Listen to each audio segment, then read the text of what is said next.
Salam, hər vaxtınız xeyir. Mən Əzim Rəfruzə, ibtidai sinif müəlliməsi. Bu günləri sizlərə Azərbaycan dilindən sait səslər, eyni cinsli və müxtəlif cinsli qoşu saitli sözlərin deyilişi və yazılışı və eyni zamanda heca haqqında ətraflı məlumat verəcəyim. İzaha keçməzdən əvvəl isə qeyd edim ki, ödənişsiz dərslərimizdən və sınaqlarımızdan yararlanmaq istəsəniz, açıqlama hissəsində qeyd olunmuş WhatsApp linkinə toxunaraq WhatsApp qrupumuza keçid edə bilərsiniz. Bildiyimiz kimi Azərbaycan dilində, yəni əlifbada 32 hərf, 34 səs var. Bunlardan 9-u sait səsdir. 9 sait səsimiz var.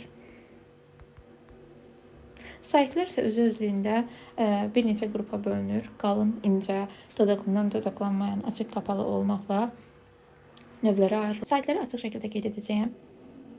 Açıq saitlər, qapalı saitlər.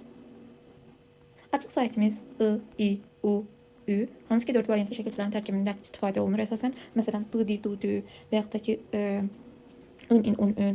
Açıq saitlərimiz isə A, E, Ə, O, Ö. İncə və qalın saitləri qeyd edəcəm. Qalın saitlərimiz A, I, O, U. İncə saitlərimiz E, Ə, İ, Ö və Ü saitlərdir. Dodaqlanan və dodaqlanmayan saitlərə gəldikdə, dodaqlananlar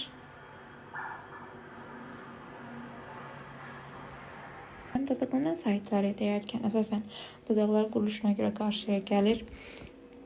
O, U, Ö və Ü. Daha sonra dodaqlanmayan saitləri aşağıdan qeyd edəcəm. Dodaqlanmayan saitlərimiz E, Ə, I, İ, A. Sait səslər öz-özlüyündə eyni cinsli və müxtəlif cinsli qoşu saitli olmaqla iki yerə bölünür. İndi isə eyni cinsli qoşu saitli sözlər haqqında məlumat verəcəm. Eyni cinsli qoşu saitli sözlər zamanı əsasən iki eyni sait yanaşı işlənir. Məsələn, A, Ə, Ə, İ, İ. Bu şəkildə işlənir. Biz əsas bunların yazılışına diqqət yetirməliyik. Məsələn, marş sözündə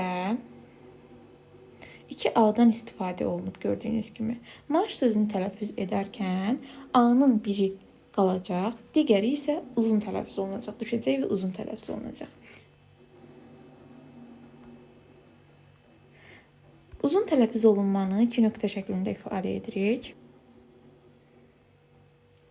Dediyimiz kimi, saitlərdən biri qalır, digəri isə düşərək uzun tələffüz olunur və uzun tələffüz olunma 2 nöqtə ilə işarə olunur. Məsələn, yazıram təbii. Tələffüz zamanı i-nin biri düşəcək, digəri isə uzun tələffüz olunacaq. Məsələn, əmtə.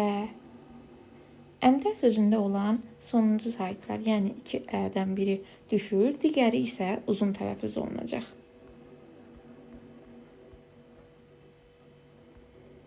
İndi isə keçək müxtəlif cinsli qoşu saitli sözlərə. Əvvəlcə qeyd edim ki, iki müxtəlif saitin yanaşı gəlməsinə müxtəlif cinsli sait qoşalığı deyilir. Məsələn, A-i, İ-a, İ-ə və s. Bu saitlərin deyilişi və yazılışı bu şəkildə olacaq. A-i, daha sonra İ-a, daha sonra Ə-i, İ-ə, İ-o, U-i və O-e. Gördüyünüz bu saitlərin yazılışı zamanı olduğu kimi yazılır. Deyilişi zamanı isə iki saitin arasına y samiti daxil olacaq. Məsələn, A-ini götürək. Yazıram xain. Burada gördüyümüz kimi A-idən istifadə olunub. Tələffüzü necə olacaq? A-inin arasına y hərfi daxil olacaq. Xain şəklində tələffüz olunacaq. Daha sonra keçək İ-aya. Məsələn, dialoq. Gördüyümüz kimi burada İ-anın olduğu kimi qalır. Sadəcə olaraq dediyim kimi ortaya y samiti daxil olacaq. Diyaloq şəklində tələffüz olunmuş olacaq. AE, EA, EE, EA, EO, UO, UA, UE və s. Bu kimi sait qoşalğı zamanı saitlərin deyilişi və yazılışı olduğu kimi qalır. Məsələn, yazıram müəllim. Müəllim elə olduğu kimi həm deyiləcək, həm də yazılacaq. Daha sonra səadət. Səadət olduğu kimi deyilir və yazılır. İndi isə keçək hecaya. Heca sözün asanlıqla bölünən hissəsinə deyilir. Hər bir hecada bir sait iştirak edir. Yəni, hecanı sait yaradır. Samit heca yaratmır. Məsələn, yazıram müəllim. Gördüyünüz kimi müəllim sözünü hecalara ayırdım. Demək, saitlər heca yaradır, samitlər isə heca yaratmır. Sözdə neçə sait varsa, o qədər də heca var. Məsələn, mən kitab sözünü hecalara ayırmadan da deyə bilərəm ki, burada 2 heca var. Çünki 2 sait iştirak edib.